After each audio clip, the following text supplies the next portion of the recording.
The Adventure of the Gloria Scott. "I have some papers here," said my friend Sherlock Holmes, as we sat one winter's night on either side of the fire, "which I really think, Watson, it would be worth your while to glance over. These are the documents in the extraordinary case of the Gloria Scott, and this is the message which struck Justice of the Peace Trevor dead with horror when he read it." He had picked from a drawer a little tarnished cylinder, and, undoing the tape, he handed me a short note scrawled upon a half-sheet of slate-grey paper. "The supply of game for London is going steadily up," it ran. "Head keeper Hudson, we believe, has been now told to receive all orders for fly-paper and for preservation of your hen-pheasant's life." As I glanced up from reading this enigmatical message, I saw Holmes chuckling at the expression upon my face. "You look a little bewildered," said he. "I cannot see how such a message as this could inspire horror. It seems to me to be rather grotesque than otherwise." "Very likely. Yet the fact remains that the reader, who was a fine, robust old man, was knocked clean down by it, as if it had been the butt-end of a pistol." "You arouse my curiosity," said I. "But why did you say just now that there were very particular reasons why I should study this case?" "Because it was the first in which I was ever engaged." I had often endeavoured to elicit from my companion what had first turned his mind in the direction of criminal research, but I had never caught him before in a communicative humour. Now he sat forward in his armchair and spread out the documents upon his knees. Then he lit his pipe and sat for some time smoking and turning them over. "You never heard me talk of Victor Trevor?" he asked. "He was the only friend I made during the 2 years that I was at college. I was never a very sociable fellow, Watson, always rather fond of moping in my rooms and working out my own little methods of thought, so that I never mixed much with men of my year. Bar fencing and boxing, I had few athletic tastes, and then my line of study was quite distinct from that of the other fellows, so that we had no points of contact at all. Trevor was the only man I knew, and that only through the accident of his bull-terrier freezing onto my ankle one morning as I went down to chapel. It was a prosaic way of forming a friendship, but it was effective. I was laid by the heels for 10 days, and Trevor used to come in to inquire after me. At first it was only a minute's chat, but soon his visits lengthened, and before the end of the term we were close friends. He was a hearty, full-blooded fellow, full of spirit and energy, the very opposite to me in most respects. But we found we had some subjects in common, and it was a bond of union when I found that he was as friendless as I. Finally, he invited me down to his father's place at Donnithorpe in Norfolk, and I accepted his hospitality for a month of the long vacation. Old Trevor was evidently a man of some wealth and consideration, a J.P. and a landed proprietor. Donnithorpe is a little hamlet just to the north of Langmere, in the country of the Broads. The house was an old-fashioned, widespread, oak-beamed brick building, with a fine lime-lined avenue leading up to it. There was excellent wild duck shooting in the fens, remarkably good fishing, a small but select library taken over, as I understood, from a former occupant, and a tolerable cook, so that it would be a fastidious man who could not put in a pleasant month there. Trevor Senior was a widower, and my friend was his only son. There had been a daughter, I heard, but she had died of diphtheria while on a visit to Birmingham. The father interested me extremely. He was a man of little culture, but with a considerable amount of rude strength, both physically and mentally. He knew hardly any books, but he had travelled far, had seen much of the world, and had remembered all that he had learned. In person he was a thick-set, burly man, with a shock of grizzled hair, a brown, weather-beaten face, and blue eyes which were keen to the verge of fierceness. Yet he had a reputation for kindness and charity in the countryside, and was noted for the leniency of his sentences from the bench. One evening, shortly after my arrival, we were sitting over a glass of port after dinner, when young Trevor began to talk about those habits of observation and inference which I had already formed into a system, although I had not yet appreciated the part which they were to play in my life. The old man evidently thought that his son was exaggerating in his description of one or two trivial feats which I had performed. "Come now, Mr. Holmes," said he, laughing good-humouredly, "I am an excellent subject, if you can deduce anything from me." "I fear there is not very much," I answered. "I might suggest that you have gone about in fear of some personal attack within the last 12 months. The laugh faded from his lips, and he stared at me in great surprise. "Well, that's true enough," said he. "You know, Victor," turning to his son, "when we broke up that poaching gang they swore to knife us, and Sir Edward Hoby has actually been attacked. I've always been on my guard since then, though I have no idea how you know it." "You have a very handsome stick," I answered. "By the inscription I observed that you had not had it more than a year, but you have taken some pains to bore the head of it and pour melted lead into the hole, so as to make it a formidable weapon. I argued that you would not take such precautions unless you had some danger to fear." "Anything else?" he asked, smiling. "You have boxed a good deal in your youth?" "Right again. How did you know it?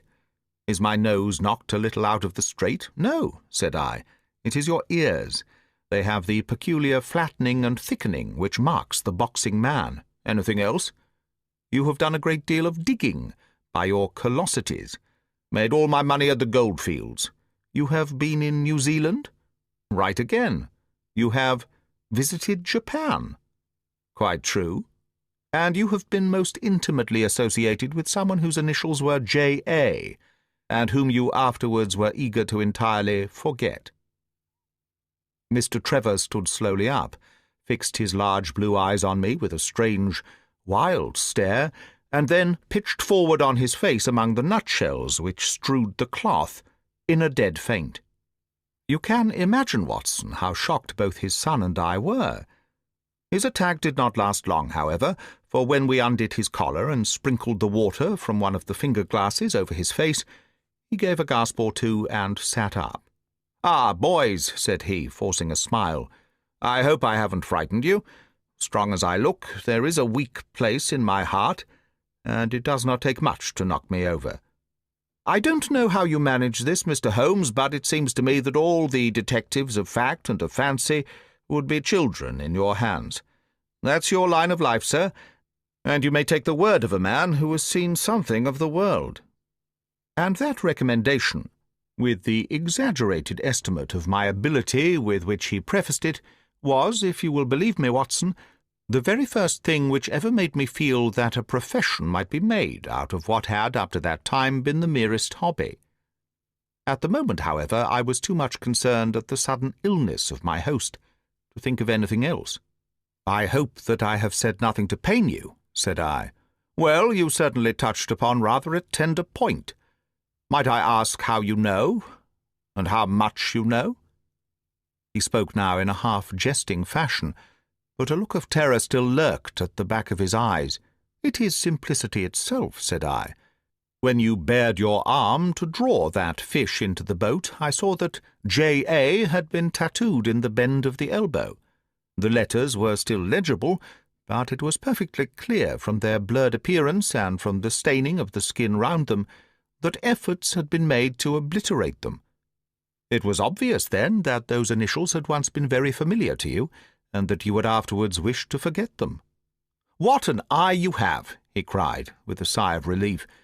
"It is just as you say, but we won't talk of it. Of all ghosts, the ghosts of our old loves are the worst. Come into the billiard-room and have a quiet cigar." From that day, amid all his cordiality, there was always a touch of suspicion in Mr. Trevor's manner towards me. Even his son remarked it.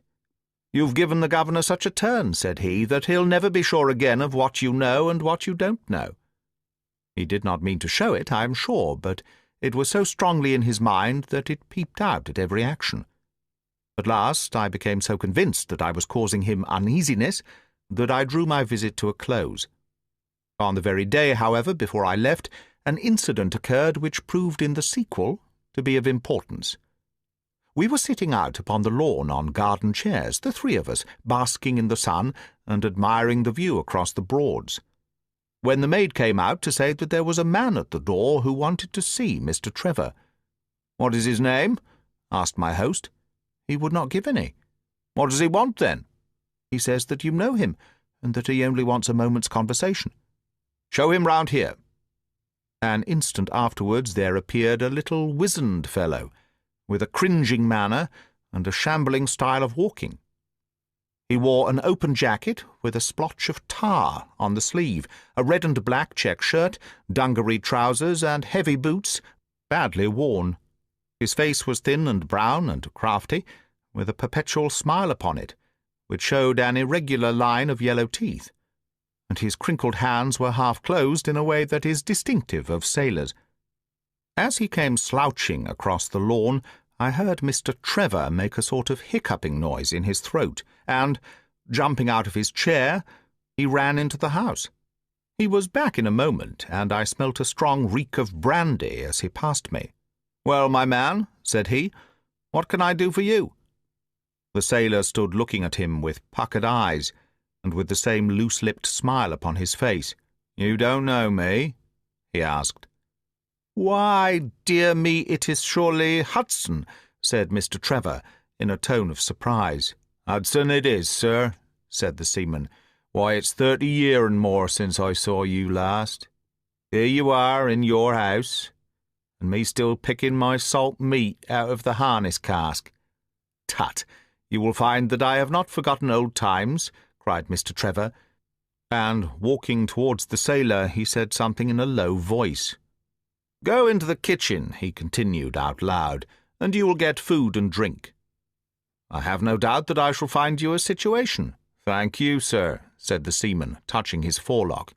"I'm just off a 2-yearer in an 8-knot tramp, short-handed at that, and I wants a rest. I thought I'd get it either with Mr. Beddoes or with you." "Ah!" cried Mr. Trevor, "you know where Mr. Beddoes is?" "Bless you, sir, I know where all my old friends are," said the fellow with a sinister smile, and slouched off after the maid to the kitchen. Mr. Trevor mumbled something to us about having been shipmates with the man when he was going back to the diggings, and then, leaving us on the lawn, he went indoors. An hour later, when we entered the house, we found him stretched dead drunk upon the dining-room sofa. The whole incident left a most ugly impression upon my mind, and I was not sorry next day to leave Donnithorpe behind me, for I felt that my presence must be a source of embarrassment to my friend. All this occurred during the first month of the long vacation. I went up to my London rooms, where I spent 7 weeks working out a few experiments in organic chemistry. One day, however, when the autumn was far advanced and the vacation drawing to a close, I received a telegram from my friend imploring me to return to Donnithorpe, and saying that he was in great need of my advice and assistance. Of course, I dropped everything and set out for the north once more. He met me with the dog-cart at the station, and I saw at a glance that the last 2 months had been very trying ones for him. He had grown thin and careworn, and had lost the loud, cheery manner for which he had been remarkable. "The governor is dying," were the first words he said. "Impossible," I cried. "What is the matter?" "Apoplexy, nervous shock. He's been on the verge all day. I doubt if we shall find him alive." I was, as you may think, Watson, horrified at this unexpected news. "What has caused it?" I asked. "Ah, that is the point. Jump in, and we can talk it over while we drive. You remember that fellow who came upon the evening before you left us?" "Perfectly." "Do you know who it was that we let into the house that day?" "I have no idea." "It was the devil, Holmes," he cried. I stared at him in astonishment. "Yes, it was the devil himself. We have not had a peaceful hour since, not one. The governor has never held up his head from that evening, and now the life has been crushed out of him and his heart broken. All through this accursed Hudson. What power had he then? Ah, that is what I would give so much to know. The kindly, charitable, good old governor. How could he have fallen into the clutches of such a ruffian? But I am so glad that you have come, Holmes. I trust very much to your judgment and discretion, and I know that you will advise me for the best." We were dashing along the smooth white country road, with the long stretch of the Broads in front of us glimmering in the red light of the setting sun. From a grove upon our left I could already see the high chimneys and the flagstaff which marked the squire's dwelling. "My father made the fellow gardener," said my companion, "and then, as that did not satisfy him, he was promoted to be butler. The house seemed to be at his mercy, and he wandered about and did what he chose in it. The maids complained of his drunken habits and his vile language. The dad raised their wages all round to recompense them for the annoyance. The fellow would take the boat and my father's best gun, and treat himself to little shooting parties. And all this with such a sneering, leering, insolent face, that I would have knocked him down 20 times over if he had been a man of my own age.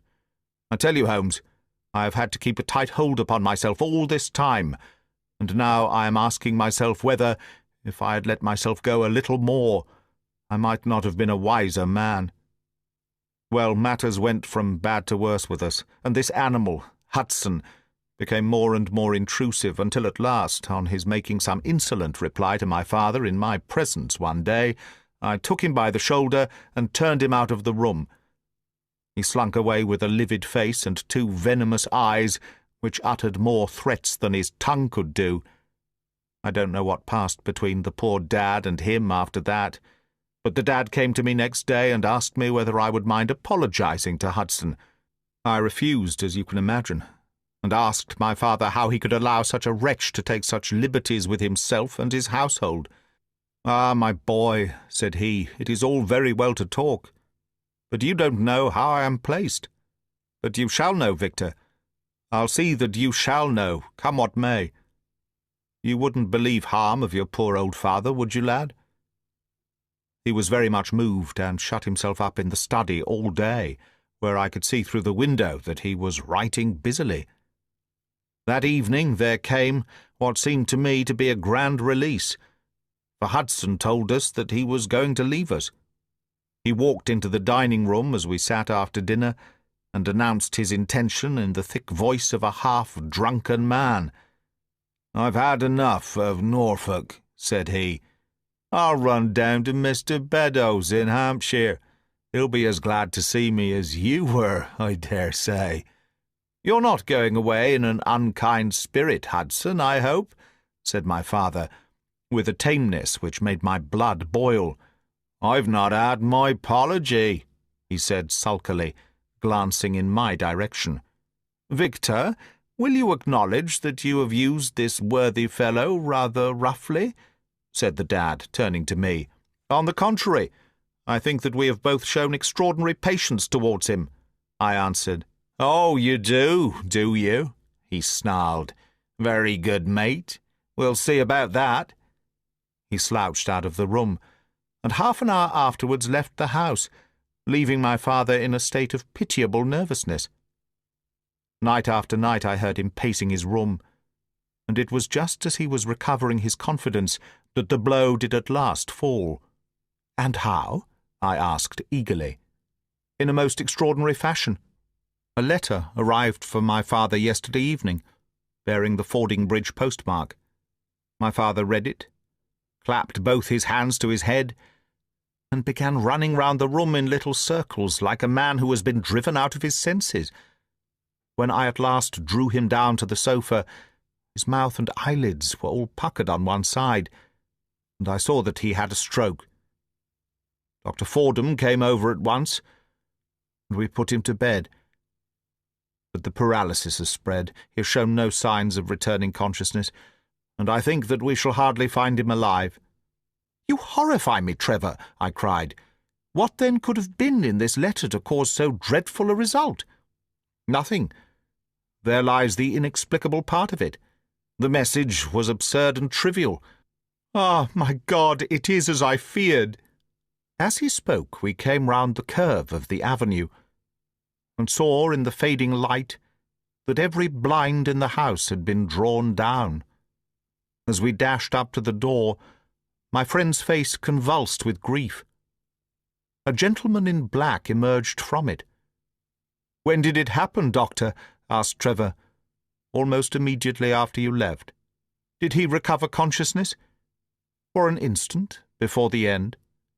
"Any message for me?" "Only that the papers were in the back drawer of the Japanese cabinet." My friend ascended with the doctor to the chamber of death, while I remained in the study, turning the whole matter over and over in my head, and feeling as sombre as I had ever done in my life. What was the past of this Trevor, pugilist, traveller, and gold-digger? And how had he placed himself in the power of this acid-faced seaman?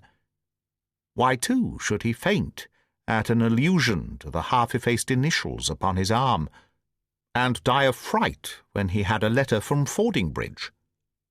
Then I remembered that Fordingbridge was in Hampshire, and that this Mr. Beddoes, whom the seaman had gone to visit and presumably to blackmail, had also been mentioned as living in Hampshire. The letter, then, might either come from Hudson, the seaman, saying that he had betrayed the guilty secret which appeared to exist, or it might come from Beddoes, warning an old confederate that such a betrayal was imminent. So far it seemed clear enough. But then, how could the letter be trivial and grotesque, as described by the Sun? He must have misread it. If so, it must have been one of those ingenious secret codes, which mean one thing while they seem to mean another. I must see this letter. If there were a hidden meaning in it, I was confident that I could pluck it forth. For an hour I sat pondering over it in the gloom, until at last a weeping maid brought in a lamp, and close at her heels came my friend Trevor, pale but composed, with these very papers which lie upon my knee held in his grasp. He sat down opposite to me, drew the lamp to the edge of the table, and handed me a short note, scribbled, as you see, upon a single sheet of grey paper. "The supply of game for London is going steadily up," it ran. "Headkeeper Hudson, we believe, has been now told to receive all orders for fly-paper and for preservation of your hen-pheasant's life." I dare say my face looked as bewildered as yours did just now when first I read this message. Then I reread it very carefully. It was evidently as I had thought, and some second meaning must lie buried in this strange combination of words. Or could it be that there was a prearranged significance to such phrases as fly-paper and hen-pheasant? Such a meaning would be arbitrary, and could not be deduced in any way, and yet I was loath to believe that this was the case, and the presence of the word Hudson seemed to show that the subject of the message was as I had guessed, and that it was from Beddoes rather than the sailor. I tried it backwards, but the combination life, pheasants, hen was not encouraging. Then I tried alternate words, but neither the of for nor supply game London promised to throw any light upon it. And then, in an instant, the key of the riddle was in my hands, and I saw that every third word, beginning with the first, would give a message which might well drive old Trevor to despair. It was short and terse, the warning, as I now read it to my companion. "The game is up. Hudson has told all. Fly for your life." Victor Trevor sank his face into his shaking hands. "It must be that, I suppose," said he. "This is worse than death, for it means disgrace as well. But what is the meaning of these head keepers and hen-pheasants? It means nothing to the message, but it might mean a good deal to us if we had no other means of discovering the sender. You see that he has begun by writing, 'The game is,' and so on. Afterwards he had, to fulfill the prearranged cipher, to fill in any two words in each space. He would naturally use the first words which came to his mind, and if there were so many which referred to sport among them, you may be tolerably sure that he is either an ardent shot or interested in breeding. Do you know anything of this Beddoes?" "Why, now that you mention it," said he, "I remember that my poor father used to have an invitation from him to shoot over his preserves every autumn." "Then it is undoubtedly from him that the note comes," said I. "It only remains for us to find out what this secret was which the sailor Hudson seems to have held over the heads of these two wealthy and respected men." "Alas, Holmes, I fear that it is one of sin and shame," cried my friend. "But from you I shall have no secrets. Here is the statement which was drawn up by my father when he knew that the danger from Hudson had become imminent. I found it in the Japanese cabinet, as he told the doctor. Take it and read it to me, for I have neither the strength nor the courage to do it myself."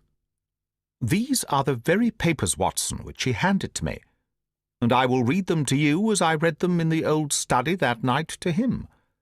They are endorsed outside, as you see. Some particulars of the voyage of the bark Gloria Scott, from her leaving Falmouth on the 8th of October 1855 to her destruction in north latitude 15 degrees 20 minutes, west longitude 25 degrees 14 minutes on November the 6th. It is in the form of a letter, and runs in this way. My dear, dear son, now that approaching disgrace begins to darken the closing years of my life, I can write with all truth and honesty that it is not the terror of the law, it is not the loss of my position in the county, nor is it my fall in the eyes of all who have known me, which cuts me to the heart. But it is the thought that you should come to blush for me, you who love me, and have seldom, I hope, had reason to do other than respect me.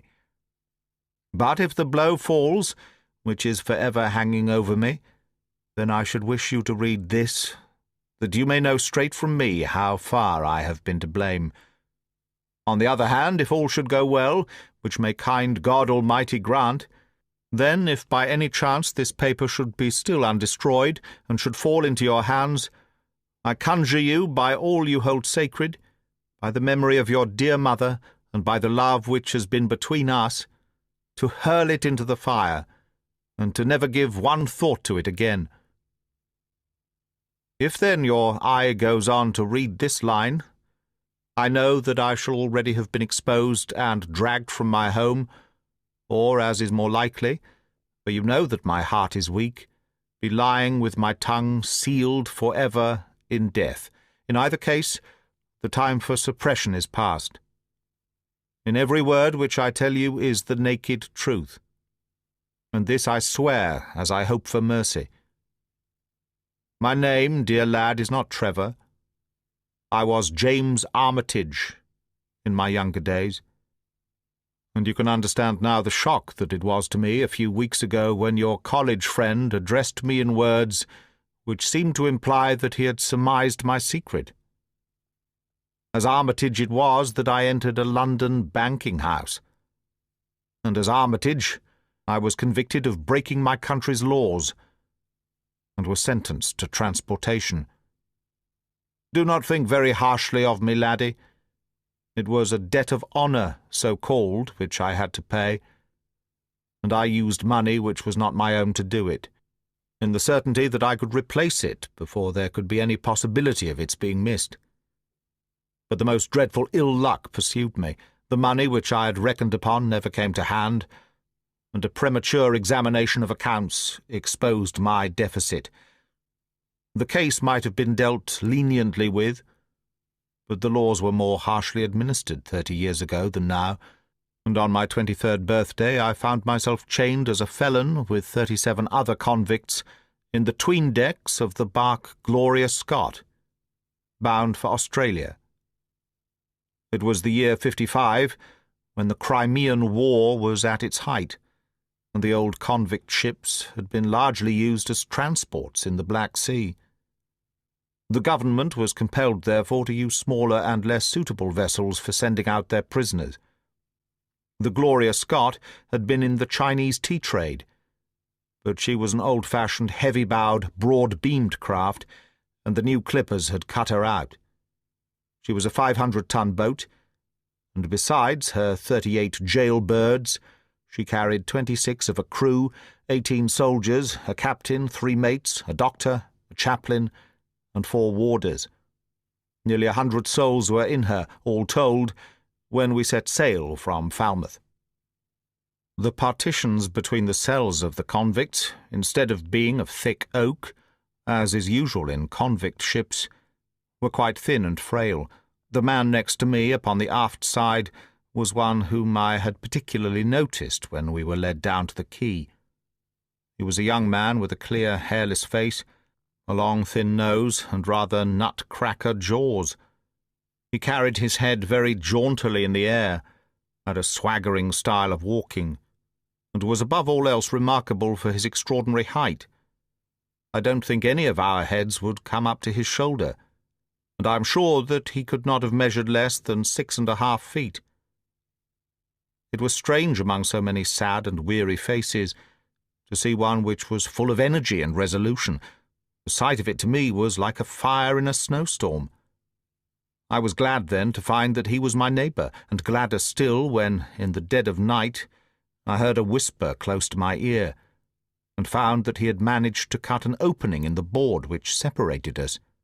"Hello, chummy," said he. "What's your name, and what are you here for?" I answered him, and asked in turn who I was talking with. "I'm Jack Prendergast," said he, "and by God you'll learn to bless my name before you've done with me." I remembered hearing of his case, for it was one which had made an immense sensation throughout the country some time before my own arrest. He was a man of good family and of great ability, but of incurably vicious habits, who had, by an ingenious system of fraud, obtained huge sums of money from the leading London merchants. "Ha ha! You remember my case," said he proudly. "Very well indeed. Then maybe you remember something queer about it." "What was that, then?" "I had nearly 250,000, hadn't I?" "So it was said. But none was recovered, eh?" "No." "Well, where do you suppose the balance is?" he asked. "I have no idea," said I. "Right between my finger and thumb," he cried. "By God, I've got more pounds to my name than you have hairs on your head. And if you've money, my son, and know how to handle it and spread it, you could do anything. Now, you don't think it likely that a man who could do anything is going to wear his breeches out, sitting in the stinking hold of a rat-gutted, beetle-ridden, mouldy old coffin of a China coaster? No, sir, such a man will look after himself, and will look after his chums. You may lay to that. You hold on to him, and you may kiss the book that he'll haul you through." That was his style of talk, and at first I thought it meant nothing. But after a while, when he had tested me and sworn me in, with all possible solemnity, he let me understand that there really was a plot to gain command of the vessel. A dozen of the prisoners had hatched it before they came aboard. Prendergast was the leader, and his money was the motive power. "I'd a partner," said he, "a rare good man, as true as a stock to a barrel. He's got the dibs, he has. And where do you think he is at this moment? Why, he's the chaplain of this ship, the chaplain no less. He came aboard with a black coat and his papers right, and money enough in his box to buy the thing right up from keel to main truck. The crew are his, body and soul. He could buy 'em at so much a gross with a cash discount, and he did it before ever they signed on. He's got 2 of the warders and Mercer, the second mate, and he'd get the captain himself if he thought him worth it." "What are we to do, then?" I asked. "What do you think?" said he. "We'll make the coats of some of these soldiers redder than ever the tailor did." "But they are armed," said I.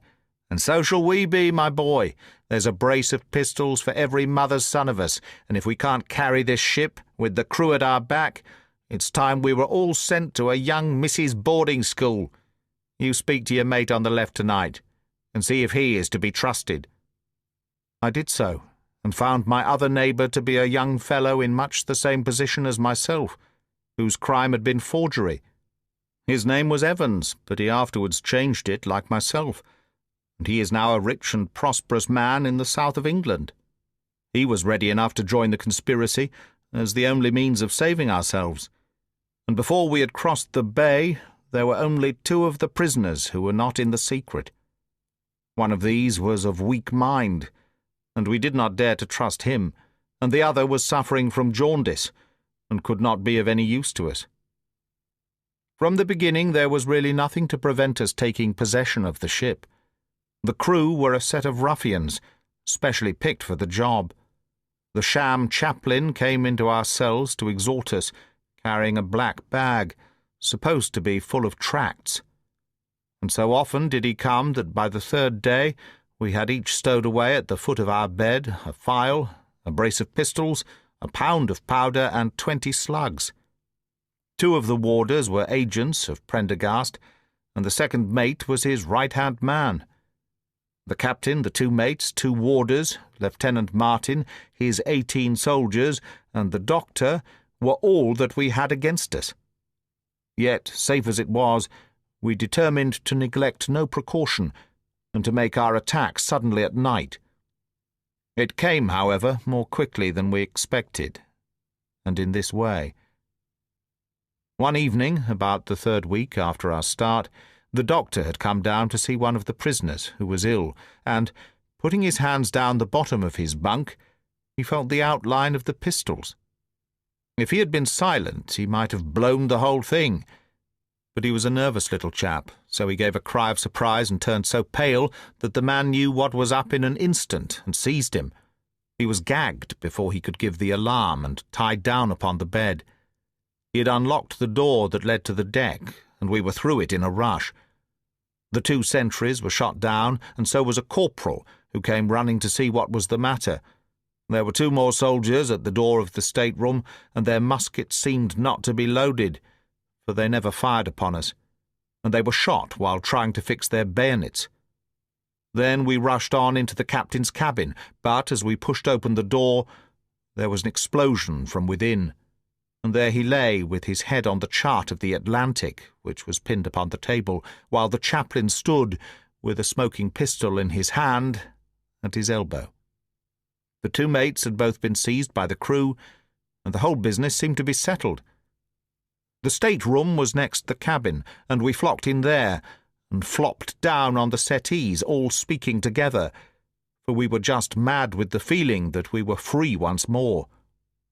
There were lockers all round, and Wilson, the sham chaplain, knocked one of them in, and pulled out a dozen of brown sherry. We cracked off the necks of the bottles, poured the stuff out into tumblers, and were just tossing them off, when in an instant, without warning, there came the roar of muskets in our ears, and the saloon was so full of smoke that we could not see across the table. When it cleared away again, the place was a shambles. Wilson and 8 others were wriggling on the top of each other on the floor, and the blood and the brown sherry on that table turn me sick now when I think of it. We were so cowed by the sight that I think we should have given the job up, if it had not been for Prendergast. He bellowed like a bull and rushed for the door with all that were left alive at his heels. Out we ran, and there on the poop were the lieutenant and 10 of his men. The swing skylights above the saloon table had been a bit open, and they had fired on us through the slit. We got on them before they could load, and they stood to it like men, but we had the upper hand of them, and in 5 minutes it was all over. My God, was there ever a slaughterhouse like that ship? Prendergast was like a raging devil, and he picked the soldiers up as if they had been children and threw them overboard, alive or dead. There was one sergeant that was horribly wounded, and yet kept on swimming for a surprising time, until someone in mercy blew out his brains. When the fighting was over, there was no one left of our enemies except just the warders, the mates, and the doctor. It was over them that the great quarrel arose. There were many of us who were glad enough to win back our freedom, and yet who had no wish to have murder on our souls. It was one thing to knock the soldiers over with their muskets in their hands, and it was another to stand by while men were being killed in cold blood. 8 of us, 5 convicts and 3 sailors, said that we would not see it done. But there was no moving Prendergast and those who were with him. Our only chance of safety lay in making a clean job of it, said he, and he would not leave a tongue with power to wag in a witness box. It nearly came to our sharing the fate of the prisoners, but at last he said that if we wished we might take a boat and go. We jumped at the offer, for we were already sick of these bloodthirsty doings, and we saw that there would be worse before it was done. We were given a suit of sailors' togs each, a barrel of water, 2 casks, one of junk and one of biscuits, and a compass. Prendergast threw us over a chart, told us that we were shipwrecked mariners whose ship had foundered in latitude 15 degrees north and longitude 25 degrees west, and then cut the painter and let us go. And now I come to the most surprising part of my story, my dear son. The seamen had hauled the foreyard aback during the rising, and now as we left them they brought it square again, and as there was a light wind from the north and east, the bark began to draw slowly away from us. Our boat lay, rising and falling, upon the long smooth rollers, and Evans and I, who were the most educated of the party, were sitting in the sheets working out our position and planning what coast we should make for. It was a nice question, for the Cape de Verds were about 500 miles to the north of us, and the African coast about 700 miles to the east. On the whole, as the wind was coming round to north, we thought that Sierra Leone might be best, and turned our head in that direction, the bark being at that time nearly hull down on our starboard quarter. Suddenly, as we looked at her, we saw a dense black cloud of smoke shoot up from her, which hung like a monstrous tree upon the skyline. A few seconds later, a roar like thunder burst upon our ears, and as the smoke thinned away, there was no sign left of the Gloria Scott. In an instant we swept the boat's head round again and pulled with all our strength for the place where the haze, still trailing over the water, marked the scene of this catastrophe. It was a long hour before we reached it, and at first we feared that we had come too late to save anyone. A splintered boat and a number of crates and fragments of spars rising and falling on the waves showed us where the vessel had foundered, but there was no sign of life, and we had turned away in despair when we heard a cry for help, and saw at some distance a piece of wreckage with a man lying stretched across it. When we pulled him aboard the boat, he proved to be a young seaman of the name of Hudson, who was so burned and exhausted that he could give us no account of what had happened until the following morning. It seemed that after we had left, Prendergast and his gang had proceeded to put to death the remaining 5 prisoners. The 2 warders had been shot and thrown overboard, and so also had the 3rd mate. Prendergast then descended into the 'tween decks, and with his own hands cut the throat of the unfortunate surgeon. There only remained the 1st mate, who was a bold and active man. When he saw the convict approaching him with the bloody knife in his hand, he kicked off his bonds, which he had somehow contrived to loosen, and rushing down the deck, he plunged into the afterhold. A dozen convicts who descended with their pistols in search of him found him with a matchbox in his hand, seated beside an open powder barrel, which was one of 100 carried on board, and swearing that he would blow all hands up if he were in any way molested. An instant later the explosion occurred, though Hudson thought it was caused by the misdirected bullet of one of the convicts rather than the mate's match. Be the cause what it may, it was the end of the Gloria Scott, and of the rabble who held command of her.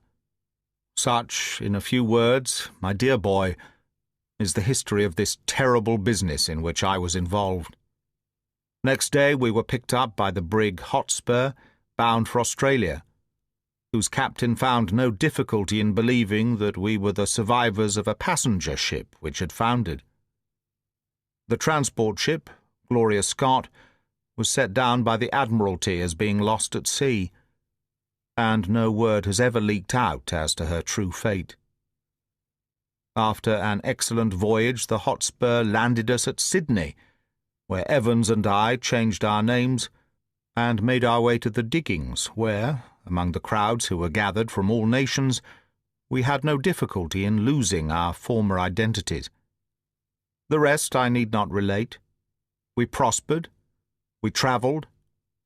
We came back as rich colonials to England, and we bought country estates.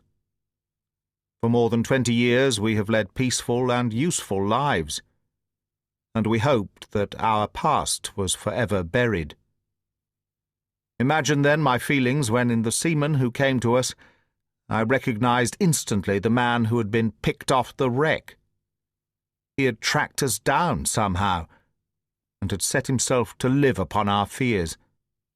You will understand now how it was that I strove to keep peace with him, and you will in some measure sympathize with me in the fears which fill me, now that he has gone from me to his other victim, with threats upon his tongue. Underneath is written, in a hand so shaky as to be hardly legible, Beddoes writes in cipher to say that H has told all. Sweet Lord, have mercy on our souls.